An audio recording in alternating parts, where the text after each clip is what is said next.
এই কি অদ্ভুত ঘটনা! আমি ইরানের দিকে মিসাইল ছুঁড়েছিলাম, কিন্তু এটা ঘুরে উত্তর কোরিয়ার দিকে যাচ্ছে। এখন কি হবে? সবাই তাড়াতাড়ি একটা কিছু করো। দুলা ভাই, মিসাইলের কথা ভুলে যান। এখন নিজের জন্য একটা কবর খুঁড়ে রাখেন, কারণ ওই পাগল কিম আপনার দেশকে মুহূর্তেই ধ্বংস করে দিতে পারে।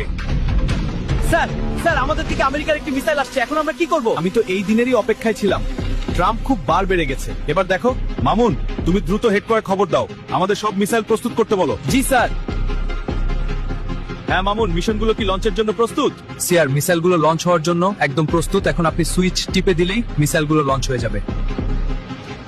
ঠিক আছে, তাহলে আর দেরি কেন? যা যা, ট্রাম্পের পাছায় গিয়ে লাগ! আমাদের উপর পারমাণবিক মিসাইল আসছে, সবাই পালাও! কিম, হালার ঘরে হালাই করলো কি?